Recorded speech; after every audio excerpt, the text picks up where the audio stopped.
So hello everyone. My name is Naureen Mushtaq, and I welcome you all in our next SIOP DiSPLeN meeting regarding medulloblastoma should molecular subgroup change our management. So my co-host is Dr. Rehman Maaz. So Dr. Maaz is a pediatric neuro-oncologist working in Sidra, Qatar hospital.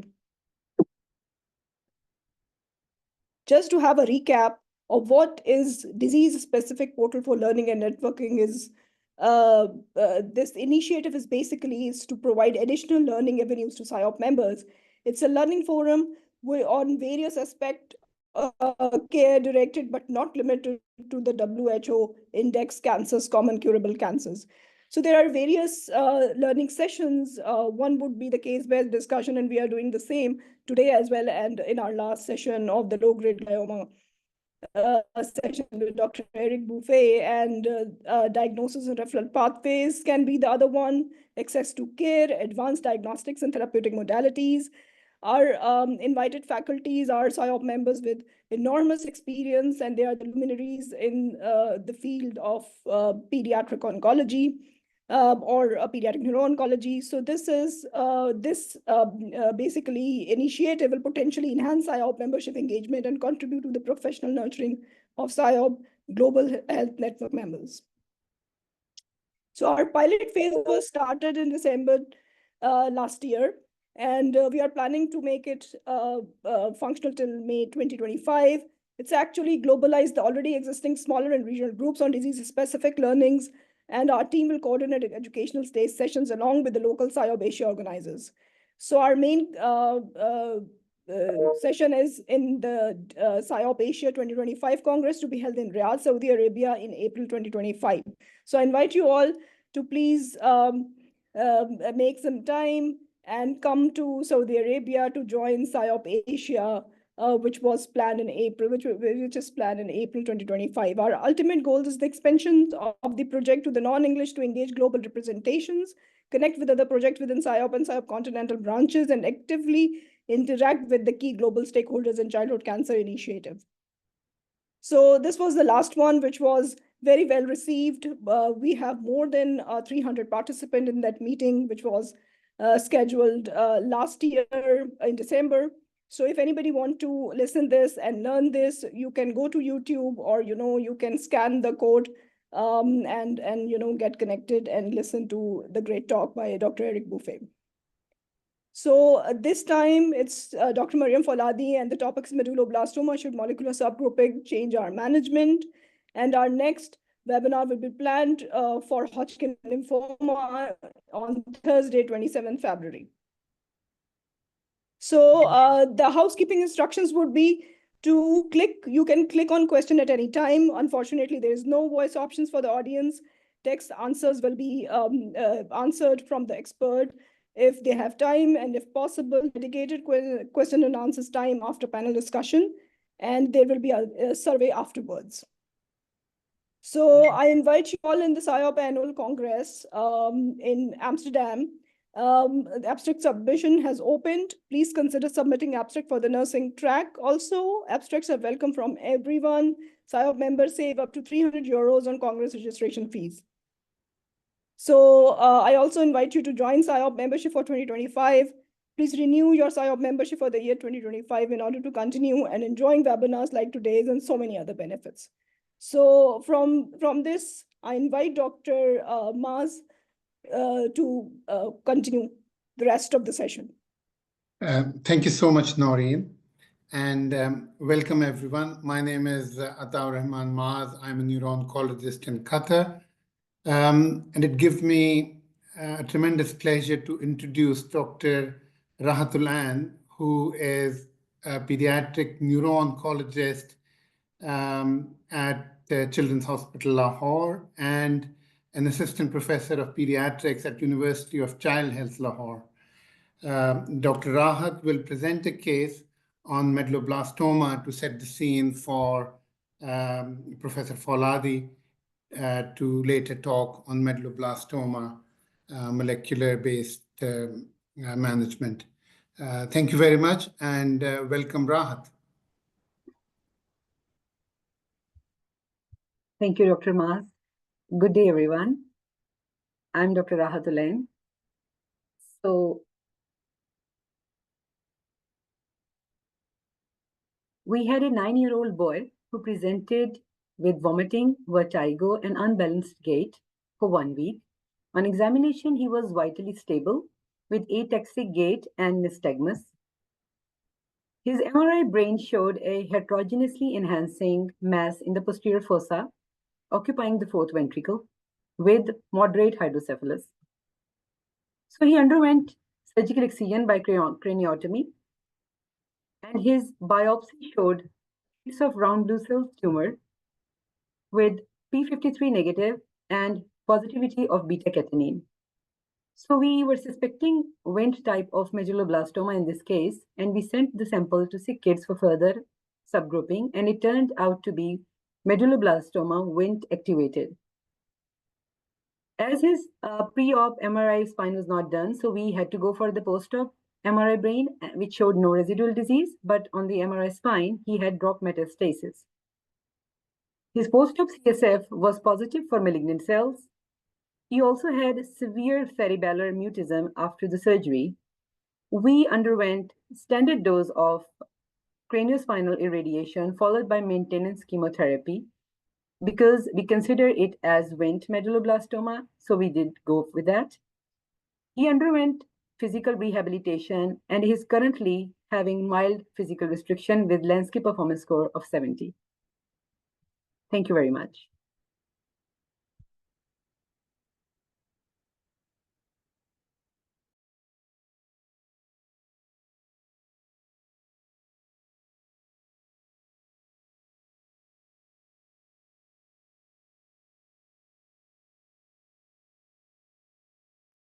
Hello, everyone.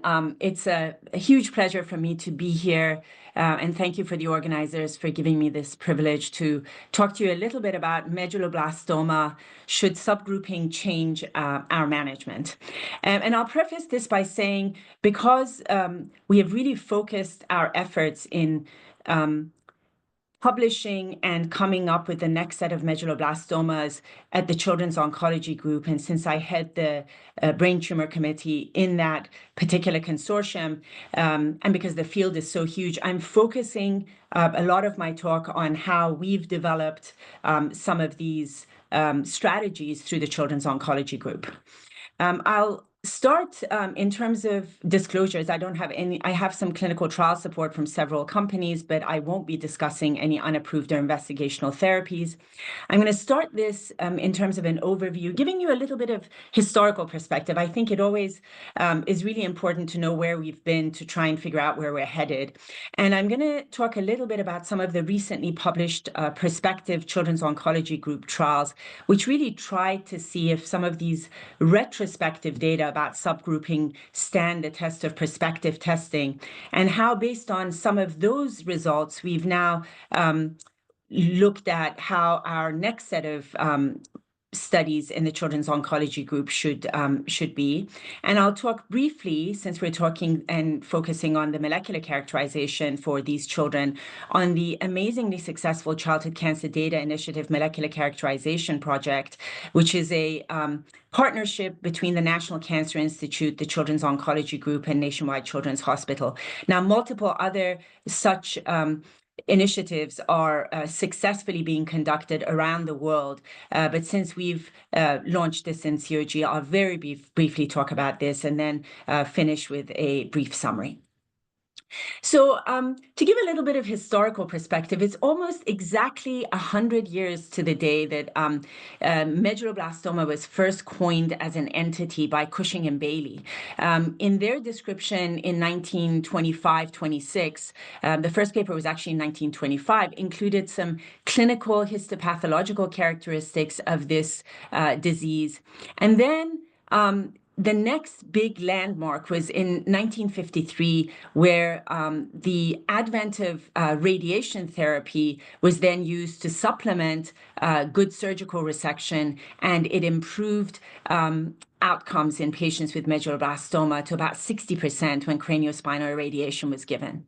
The next big leap was in 1969 when Chang described metastatic staging for medulloblastoma. And this was revised over the years, but ultimately our M classification in terms of M1, M2, M3, M4, and then the modifications that residual disease greater than 1.5 centimeters is considered high risk. Those really remain the case till right now as we try and bring in molecular as well as classical clinical staging to have a comprehensive approach to this. So these were really landmark events that happened. And the next big set of events were in the 1970s and 80s when randomized trials then started to demonstrate that there was actually a clear survival advantage when you added cytotoxic chemotherapy to radiation backbone. And of course, from the 1970s to the early 2000s, the modification of dosing of radiation depending on risk stratification to not only improve outcomes, but for certain groups try and actually mitigate some of the neurocognitive, neuroendocrine, and other toxicities we get with higher dose craniospinal radiation. And then, of course, in the early 2000s, which is sort of when I came into the field, it was lovely to watch how global collaborations happened. And first, recurrent mutations in sonic hedgehog and Wnt were identified, but very quickly thereafter, and thanks to really the enormous generosity of investigators around the world who banded together to really understand medulloblastoma well, by about 2012, we had several investigators working together to come up with a comprehensive consensus of molecular subgrouping for medulloblastoma. And this was really critical for where we are now in 2025. So again, as we talked about, when you look at molecular characterization, we started at the beginning with the Chang classification. Here's a medulloblastoma with this big tumor in the posterior fossa. And the four overview, and of course we'll spend the rest of this talk discussing this in a lot more detail, is the Wnt group, where these patients do very well. In general, sonic hedgehog group, which have variable outcomes, group 3s, where if you have certain prognostic factors, they can actually do poorly. And then group 4s, where again, those with chromosome 11 loss and subgroups within that group 4 can actually do very well.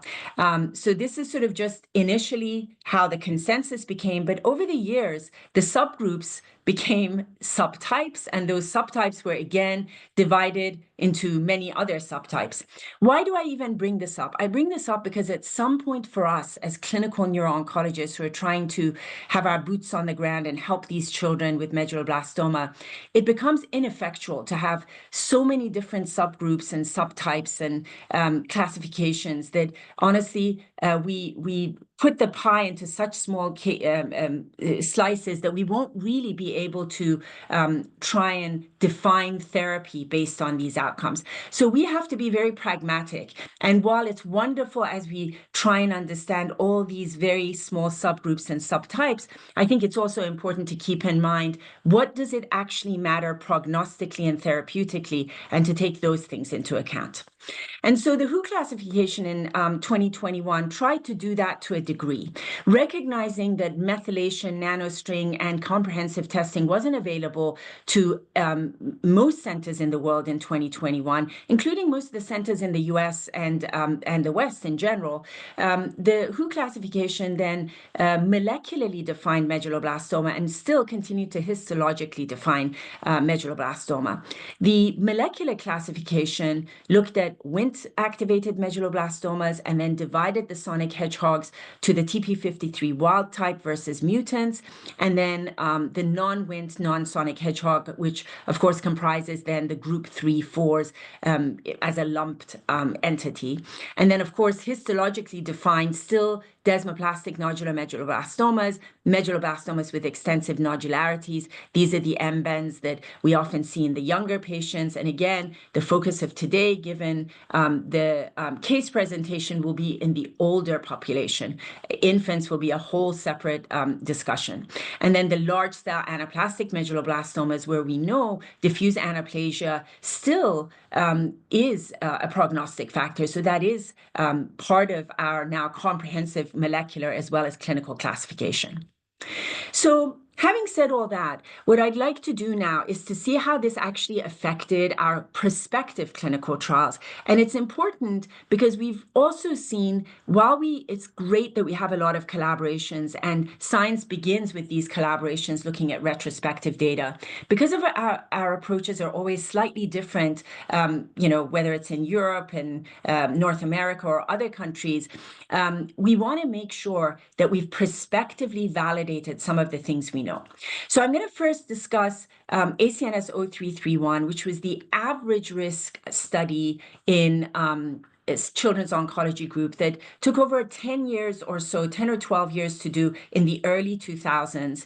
And just to give you an overview, and I know many of you will be familiar with this, this was a randomized trial where patients from 3 to 21 years of age were part of this study.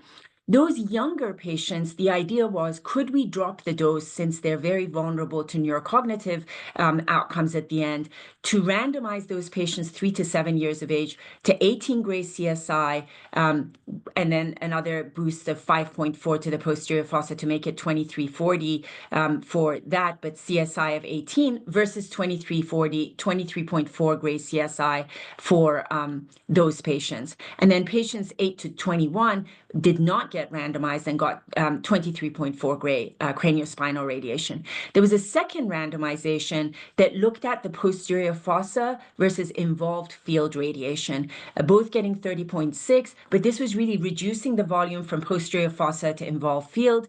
And then the maintenance chemotherapy was 9 cycles of AAB with cisplatin, lomustine, vincristine as cycle A, and then cycle B was cyclophosphamide and vincristine.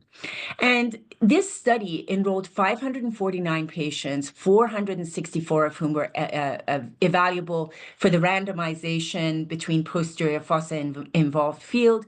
And among the 3 to 7 year olds, there was 226 patients that were randomized to either standard risk or 23.4 gray versus lower dose radiation CSI of 18.4.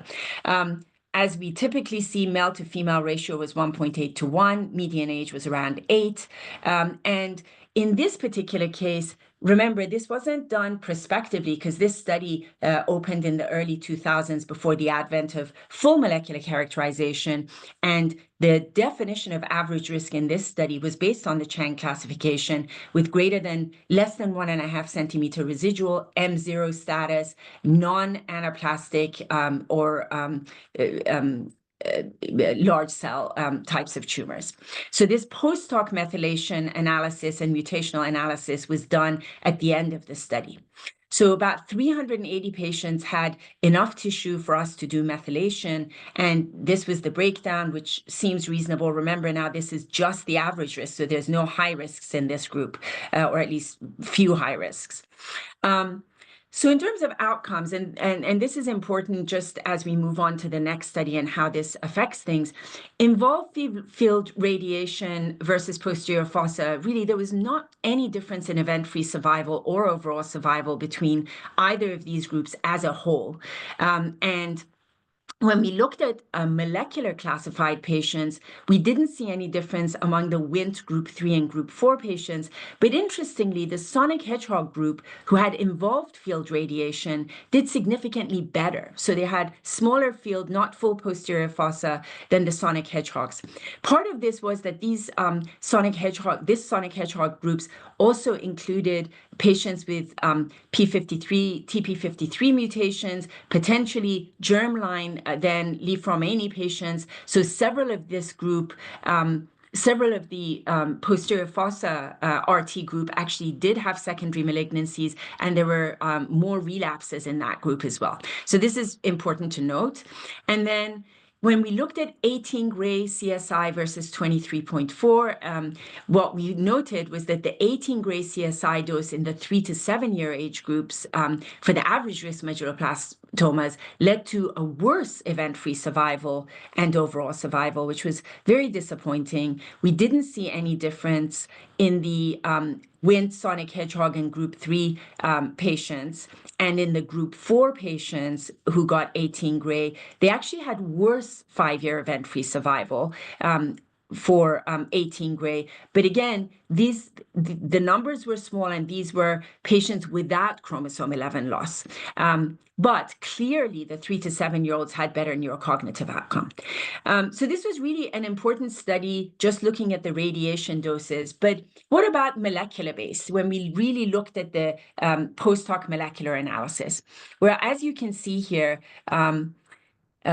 we have the Wnt group who did extremely well. So the blue is the Wnt group. So they had, you know, way over 90% event-free survival, as well as overall survival. The group 3s tended to do the worst, and in terms of both event-free survival and overall survival, and the group 4s and sonic hedgehogs were somewhere in between. But overall, even in that group, as you look at event-free survival, even patients with group 4 and sonic hedgehog did very well.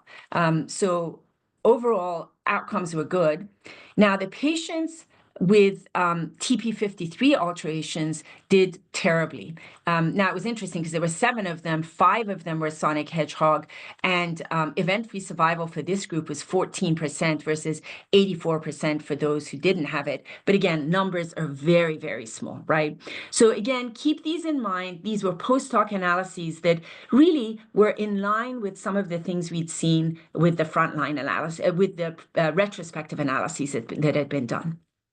Now, we want to also look at the high-risk group in the COG ACNS 0332 study. This was a study that was looking at the efficacy of adding carboplatin during radiation and then isotretinoin in high-risk medulloblastoma. So I'll preface this by saying that the isotretinoin was not useful, so I'm not going to talk about that at all. I'm going to focus really on the addition of carboplatin and how the outcomes based on that and the molecular findings. What was also interesting with ACNS 0332, again, this predated any kind of molecular risk stratification. So again, Chang classification based on lack of metastatic disease, less than 1.5 presence of metastatic disease greater than 1.5 centimeter residual, since this was defining high risk, as well as diffuse anaplasia, large cell medulloblastoma histologically. And these patients we're going to ignore regimen C and D, either got vincristine or vincristine plus carboplatin and got 36 gray radiation, and then went on to 6 cycles of maintenance with cisplat, vincristine, and cyclophosphamide. And when you look at the numbers here, there were 294 patients, 261 of whom were evaluable. Again, male to female ratio 70% male versus 30% female. Lots of them had M+ disease, so truly high-risk group. Median age was 8.6. And for this one, unlike the other one, which was a post-hoc, about 4 or 5 years into this, we actually decided that we were going to do a planned molecular subgrouping analysis. So this was a planned, although not planned right at the beginning, but it was still a planned molecular subgrouping. And about 231 of the 261 evaluable, or 89%, had enough tumor available to do subgrouping. And again, I'm not going to belabor the point, but those are the numbers you see. Remember that this is the high-risk group again. So what did we find in this group? Now, not even looking at subgrouping, because this wasn't the primary outcome of this. When we looked at outcomes and the role of carboplatin during radiation, and here we're looking at overall survival and event-free survival, first for all patients. So this is just outcome on 0332, regardless of carboplatin. Overall survival was 73%, 5-year event-free survival was 62%. when you looked at carboplatin, whether carboplatin made a difference in the entirety of this group, it actually made no difference. It was 5-year event-free survival was 66 versus 59%. But here's how things got very interesting. When we looked at outcomes by molecular subgroups, again, what was interesting for several reasons was, one, not only did carboplatin not make any difference in Wnt, Sonic Hedgehog, and group 4s, but in fact, it made quite a significant difference, almost 20% difference for the group 3 medulloblastomas, with 73% 5-year event-free survival versus 53.7 for those who didn't get carboplatin. I think the other thing that was really interesting to look at here was, again, how well the Wnt group does. And then you have reasonable outcomes again at 73% with plus carboplatin for the group 3s. These are excellent numbers for group 3 survival. And then the Sonic Hedgehogs are, again, high-risk Sonic Hedgehogs are sitting at around 50 or 60%, and the group 4s are slightly higher than that. So delving a little bit more into the molecular risks and outcomes on this particular study, what was clear that was, as we know, and it had been reported in retrospective studies, that MYC amplification or isochrome 17 for the group 3s led to poorer outcome with 5-year event-free survival of 49% that was worse than those without. Good outcomes, however, if you didn't have MYC amplifications, the group 3s actually did very well. The M0 high-risk patients, so they would have been patients with greater than 1.5 residual or diffuse anaplasia, had a 95% event-free survival. And the 59 patients who had group 3 metastatic disease, M plus anywhere from M1 to M4, had an event-free survival of 64.8%, which is also quite good for this. And then when we look at the TP53 mutated Sonic Hedgehog patients, there were 14 TP53 mutated patients out of the 32 Sonic Hedgehogs. 5-year event-free survival was 35% versus 52% for the patients who did not have TP53 mutation. And then the final thing that was noted here, as we talked about, was for patients with group 4 who had chromosome 11 loss or chromosome 17 gain, event-free survival was 91.7%. And for the high-risk M0 patients, overall was about 84%. So these are really impressive numbers. And I say that, but I also say cautiously, as we did also in the paper, that these outcomes are excellent. But I think the crux of the matter becomes something we all want to talk about is, at what point do we actually use this therapy reduction for our do we take these numbers and say, if you have group 4 chromosome 11 loss patients on the high risk group having a 91%, should we treat these patients with reduction of therapy because we want their neurocognitive and neuroendocrine and vascular and hearing and everything else be better?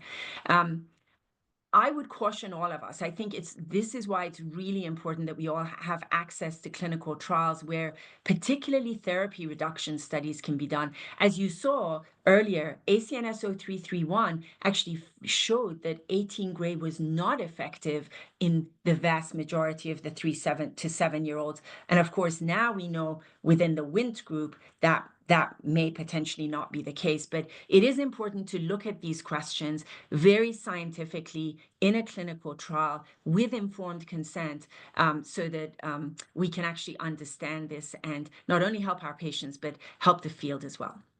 Now, again, since the initial discussion was about the presentation of the Wnt patient who is around 9 years old, what I wanted to also talk a little bit about was ACNS 1422. This was the study based on all the retrospective data and early data we had with other studies, both from Europe and the St. Jude studies and everything else, that reduced therapy for, that was looking at reduced therapy for average risk Wnt-driven medulloblastomas. This was a study that was led by Dr. Guattardo and Dr. Leary based on that background information. And in this particular study, it was actually significant reduction, not just of radiation, but also of the chemotherapy. So the radiation dose was dropped to 18 gray with a limited boost to the tumor bed.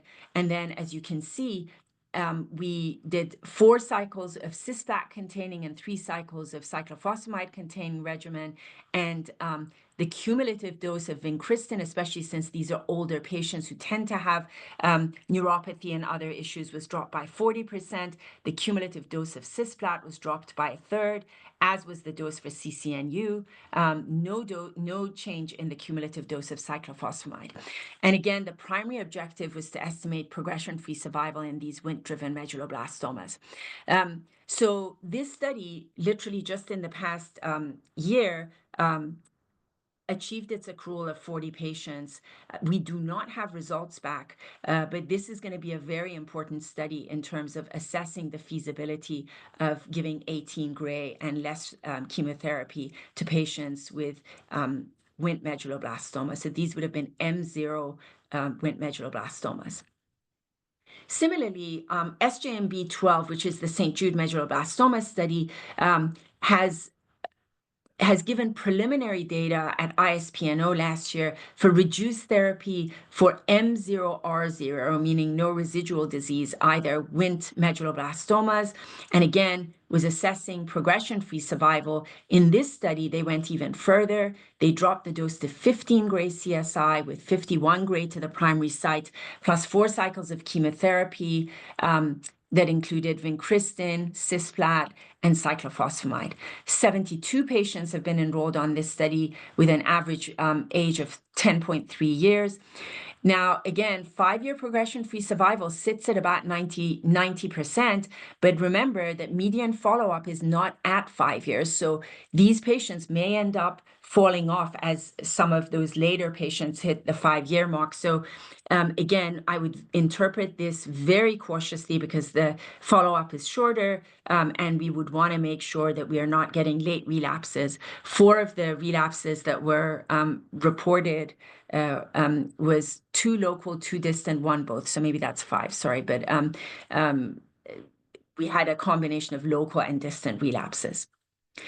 So what does that mean now? Let's put it all together. So we've talked about where we were with medulloblastoma from the Chang classification and just doing clinical stratification for these patients, to all the retrospective studies combined in the early 2000s, to now data from the COG studies. And again, I'm just focusing on those. There's great data from the St. Jude team, from the European teams, that all basically speak to the same point, that these are being replicated, these subgroups are being replicated prospectively in these studies.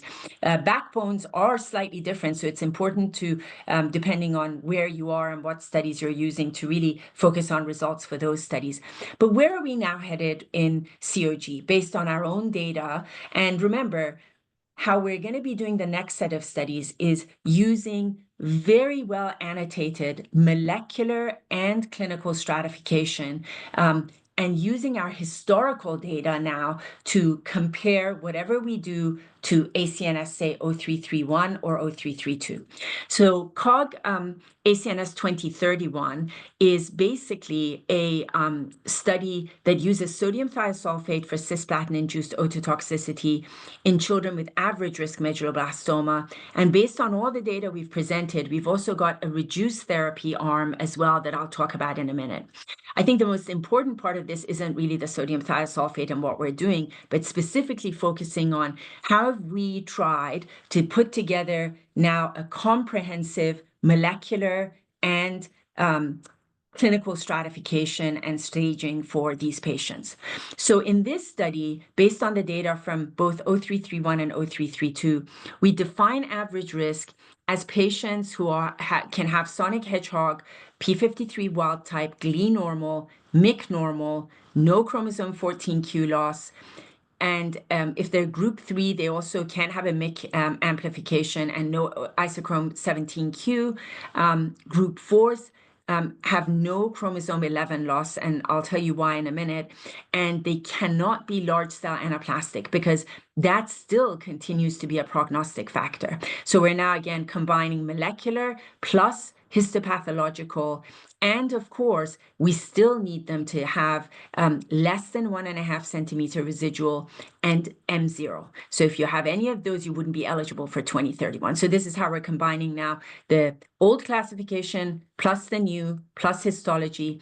And what we did based on some of the data that we showed where group 4 chromosome 11 loss patients have very good outcomes, greater than 90%. And what we're thinking is, could we then reduce radiation dose on those patients? So this study then will use chemoradiation therapy with vincristine radiation. For the average risk, we're sticking with the 2340. Remember that in ACNS 0331, we found that involved field radiation does just as well as full posterior fossa. In fact, in some groups may do better. And then for the group 4 chromosome 11 loss, we're now giving 18 gray CSI plus the involved field radiation boost to 36 gray. Maintenance therapy is going to be exactly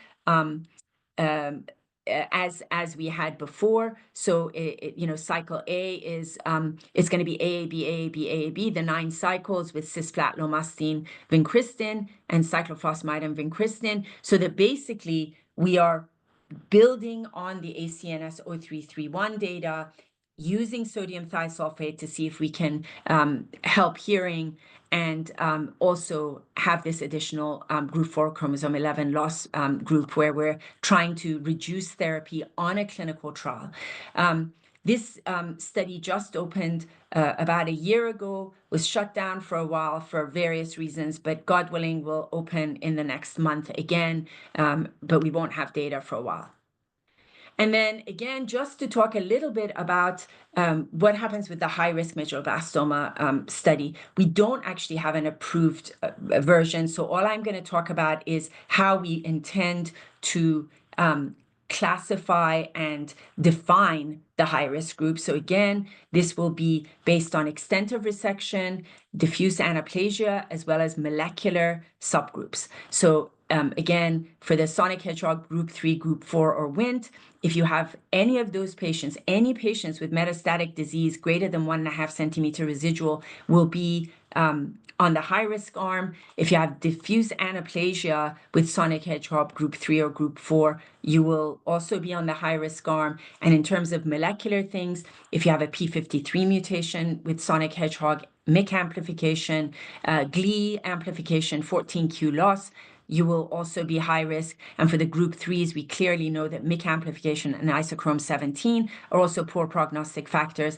What's critical to know is we excluded germline P53 patients. We have to come up with a totally different strategy for these germline patients, knowing that both radiation and a lot of our chemotherapies are going to lead to secondary cancers, and that they're not going to fare well, and that they also do so badly that we have to really think out of the box. So this sort of is how we're going to be looking at high-risk medulloblastoma. Clearly now with the group 3 patients, we are going to be adding carboplatin to radiation. We are also going to now intensify therapy. So these are the things that there is a consensus about based on Adam Levy's study with Avastin, temozolomide, and bevacizumab and irinotecan. That will be part and parcel of it, but we don't have a final approved study that I can talk to you about. And I think one of the things I wanted to show again was when we look at the patients with sonic hedgehog and P53 status in ACNS 0331. Remember, we talked about this, they did dismally, but interestingly, in the ACNS 0332 data with the P53, TP53 mutations, yes, they did. They had a 35% survival, but that's much better than we had in 0331. So that's why these patients are now going to be part of the high-risk group.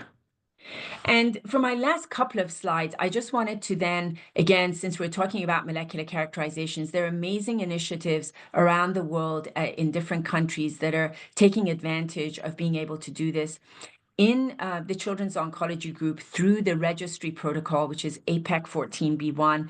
Doug Hawkins, Malcolm Smith, and the leadership at the NCI have developed a partnership where all newly diagnosed patients with cancer, specifically CNS sarcoma, rare cancers, and high-risk neuroblastomas, and additional arms will be coming on, can get tumor and blood taken, and these biospecimens and then come to us at Nationwide Children's Hospital, led by the Institute for Genomic Medicine and Biopathology Center, Elaine Mardis and Dr. Cottrell, as well as Dr. Ramirez and Dr. Thomas, where whole exome sequencing and RNA fusion panel and a DNA methylation array are done. Return of results are done within 21 days. And then there's a secondary part of this where discovery studies are being done to do whole genome sequencing, and they're integrating the data. Sarah Leary, my partner in COG CNS,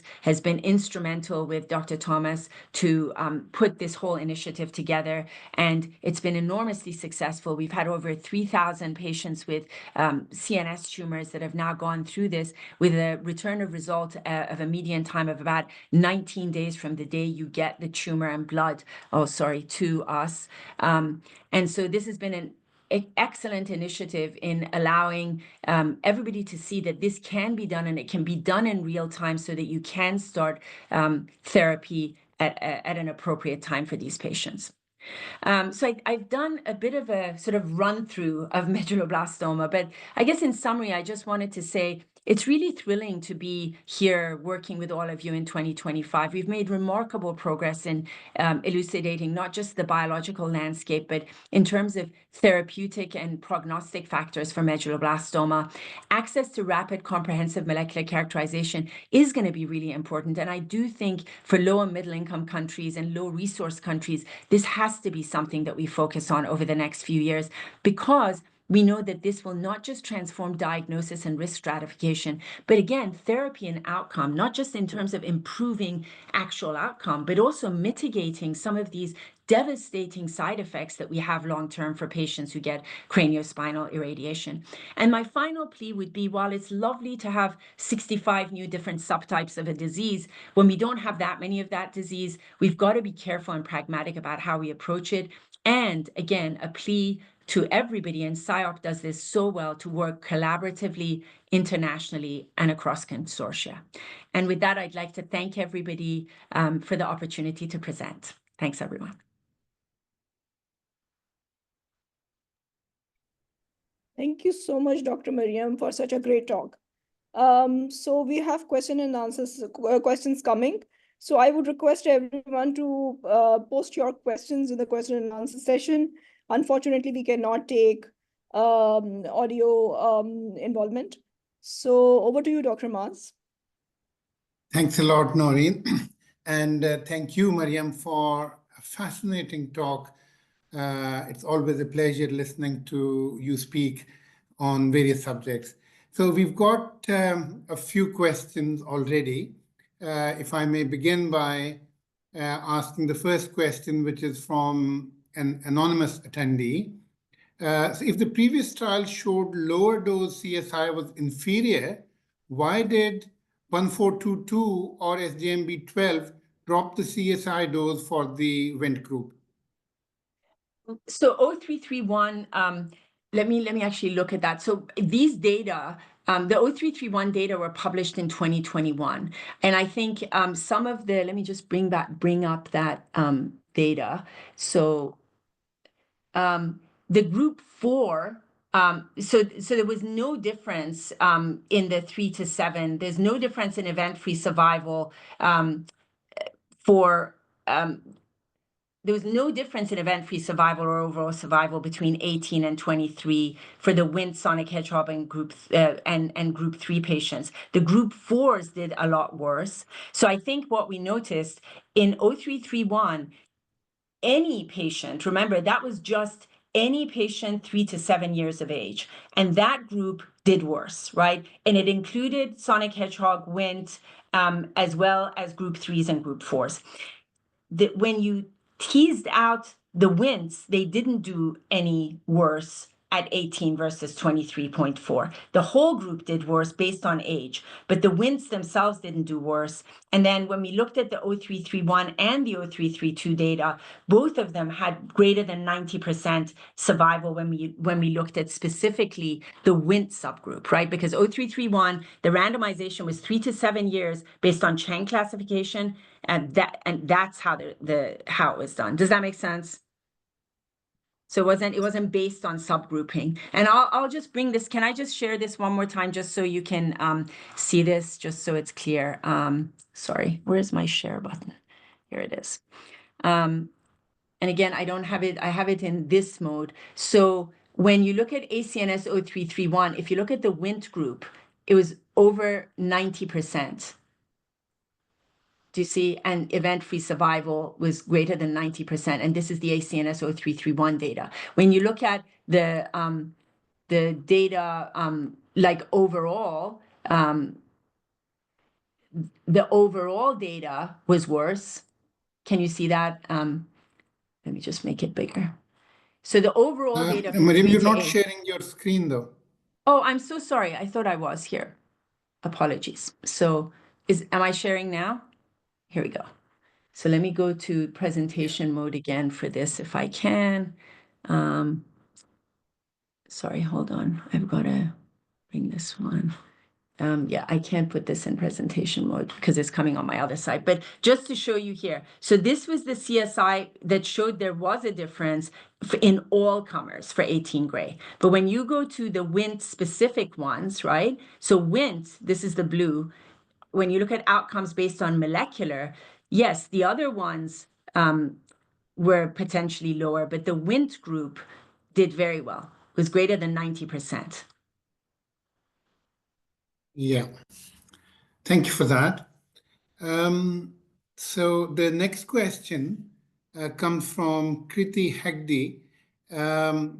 Does extent of resection matter in the LCA histopath group? That's a really good question. So what we did a lot of multivariate analyses for these, and in multivariate analysis, large cell anaplasia or diffuse anaplasia still came out prognostically important. And so again, as we've moved on, it's really hard. And again, the 1.5 centimeter residual, I don't, where does that come from? It's just been something we've done forever. But what was interesting for us is that the anaplasia, the diffuse anaplasia did not drop out. Extent of resection has been something we've used. So I can't say for sure, because I don't know if I look at all the multivariable analysis and if I look at large cell anaplastics separately from extent of resection, is that going to be important? But diffuse anaplasia is important, and I would be a little worried about not continuing to have extensive resection as part of it. And as you can see for the next set of data, and we delved into even more, we had like hundreds of pages of analyses for the sub analyses as we tried to come up with the next set of studies. And for us, based on all the data, it was hard to take out the 1.5 centimeter residual out of the designation for high risk versus average risk. So each of those is still a prognostic factor, together or alone, extent of resection and or diffuse anaplasia. Thank you. And the next question, staying on the surgical theme, Umar Shamdeen asks, how does the molecular classification affect our surgical approach in these patients? I think you partly answered that, but yeah, I think very good question. So I think one of the things also is, and you can see this on imaging, but the WINTs we also know are more hemorrhagic, right? They tend to be they tend to be more vascular and they bleed more. So I think again, looking at imaging and knowing the subgroups, although we know the subgroups later, right? So it may not be exactly useful. But to me, it's actually helped us try and figure out, how aggressive are we going to be? If you have a WINT patient for whom you have residual, are you going to go back in there and try and take it out knowing that it might bleed? So I think that would be one way I would look at it. but I don't. I think extent of resection still remains an important factor for us. Again, it's sometimes hard now to tease out all the different factors. And you're right, we do tend to see when we're very aggressive, we do worry obviously about posterior fossa syndrome as well. But yeah, I think it still, Omar, remains pretty important. Like, we will routinely, if we have patients from other places having had coming to us, we will go back for surgery if we can safely do it. Now, if we know it's a Wnt and hemorrhagic and there are other things, then we may not decide. But our general approach is you start out trying to be pretty aggressive, because based on our current set of studies for 2031 and the next study, extent of residual will define which arm you go on and how much radiation you get, right or wrong. And it may not be right, but we really tried to look at this carefully. Thanks, Maryam. Another interesting question. Given what you've said about the preventive measures for hearing loss, do you consider fertility preservation strategies specifically for patients with medulloblastoma, considering high dose of cyclophosphamide? Absolutely. So again, we're lucky that in several institutions, we do actually offer routinely. We have a fertility team, and we routinely offer fertility preservation for these patients. So yes, absolutely. I think it's really, really critical to do that. Thanks. This question I haven't had a chance to screen first, but it sounds very interesting. Can you share your thoughts about the use of carbo versus cisplatin? Also, for use of sodium thiosulfate in medulloblastoma, do they have concerns about increasing the risk of relapse as it exists in the high-risk hepatoblastoma? Very good question. So I'll tackle both separately.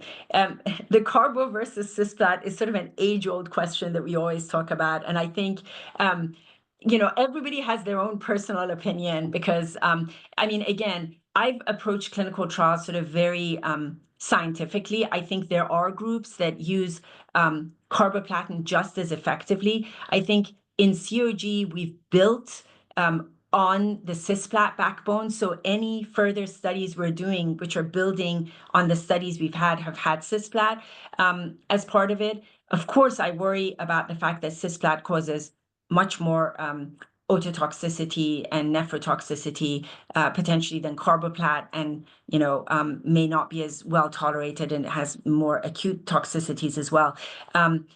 But I don't know that, and again, in germ cell tumors, we've also looked at which is better. Is it carbo? Is it cisplat? And, we have our different groups, and never the twain shall meet. So I don't have a perfect answer to tell you, but I do think as we build on our previous studies, and since we're not randomizing the next set of studies, for example, in COG, we couldn't go now and say, let's take the ACNS 033-1 backbone and take cisplat out and add carboplat and do all these things and then compare to our historical controls. So unfortunately, that ship has sailed. Like, we should have done the carbo cisplat stuff 30 years ago, right? The second part of the question is a brilliant question, right? So now, the FDA in September of 2022 approved sodium thiosulfate in the US for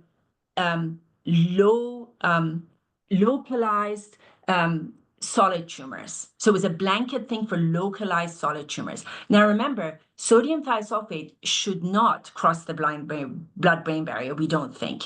And your hearing apparatus is outside of your blood-brain barrier. So that's actually important to note.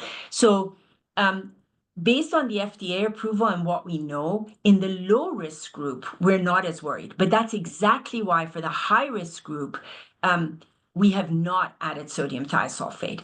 If we want to do that, that should be something that's done on a study, because there is a concern that the thiols in general, sodium thiosulfate, amifostine, all these drugs are oxygen scavengers, and there is a concern that there might be tumor protection. Although I will say that I think the CNS tumors are the least likely to have that protection because sodium thiosulfate is not supposed to cross the blood-brain barrier. But for that very reason, I'm actually a big proponent of trying to have a study where we do look at sodium thiosulfate in the high-risk patients to try and answer that question once and for all. Yeah, amazing. Next is Eric Buffet. And he asked, considering the result of the 0331 in patients with sonic hedgehog 3 to 8-year-olds and the excellent and similar survival between 18 and 23.4 gray, would it be logical to treat the sonic hedgehog average risk patients with 18 gray CSI? Potentially, Eric. I think we went through a lot of these discussions, and I think in the latest average risk study, sorry, what was the question? Whether we would take the sonic hedgehogs and drop to 18 gray? Was that the question? Yes. Yeah, so I think in the current version of the study that we have, the sonic hedgehogs will still, and I'm just looking to make sure I'm saying the right thing, will stay as part of average risk, will not go down to low risk. So could we have considered it? Yes, but I was a little worried, and I'm going to bring up the, here's the, let me just bring up the outcomes. So the outcomes for sonic hedgehog. Again, Maryam, just a reminder that you're not sharing your slides. Oh, yes. No, I recognize that. I'm just going to try and see if I can, oh, sorry, and show here. Let me just reshare. And sorry, it's not in presentation mode, but hopefully you can see it. And I'm going to just go back and just to review what Eric says. So here are the outcomes on ACNS 0331. And when we looked at 18 gray versus, this was just all comers. And you're right, there was not much of a difference between 18 and 23.4 for the sonic hedgehogs. But overall, if you look at outcomes for sonic hedgehogs, they, they weren't really above 90%. So we didn't really think we could afford to do that, Eric. I think could we on a clinical trial consider it? We could, but we're a little risk averse in terms of dose reductions. We clearly do see, and this is absolutely true, we clearly do see that we gain neurocognitive function when we drop from 2340 to 18. That was clearly shown in this study. But I think it was sort of a step too far for us. Maybe the next Sick Kids or St. Jude study can do that. Okay. So I'm going to I think stop we're running sharing. close to 6 o'clock. 6 o'clock my time. So just final couple of questions. And the remaining questions can be answered over the email. So the next question is, for infant medulloblastoma managed with surgery and chemotherapy and then kept on surveillance, if develops relapse at both primary and spinal level versus one who relapses at spinal level only, would you consider surgical resection in both cases before CSI? That is a whole different kettle of fish. The infant medullos are a whole, that could be a whole different talk. I will tell you my general approach. If you've got usually I would think most neurosurgeons would say, look, if you've already got widely metastatic disease, there's no point in going back to resect the primary. However, and it depends, did you give high-dose chemotherapy? Are you going to go for CSI? Depends how much your leptomeningeal disease is, if you've got M3 disease now. If you've got a big local recurrence in the posterior fossa that can safely be taken care of, and again, this is not blanket statement. This is very specific to that particular patient. And we think we can safely take it out. Could you consider doing it? Have I done it? Yes, I have. But just generally, as you can imagine, if you've already got metastatic disease, you worry about it. Now, CSI can salvage about 50% of these kids with, depending on age, with pretty terrible outcomes if they're 3 to 4, right? You know, their neurocognitive outcomes will be not great, but you can salvage 50% of these patients who are radiation naive, knowing that if the patient's slightly older, if you have a little bit of localized disease in the spine, I would consider going back and taking out if you've got a big residual in the posterior or recurrence in the posterior fossa, because that would improve outcome. And obviously, if you only have posterior fossa or localized tumor at the site, I would absolutely try and take that out and then go back for CSI. Thanks very much. And I think the last of these questions, can I just ask you this?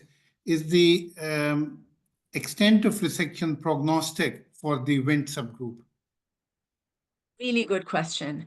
I'll let me get back to you on that to try and look at all the data for 0331 and 0332, because that was a big discussion that we had. What do we do with the metastatic Wnt? What do we do with the greater than 1.5 centimeter residual? At this point, what we decided to do was to, let me just look at it. We basically said for extent of resection, we are still keeping them based on a lot of sub-analyses we did as part of the high-risk group.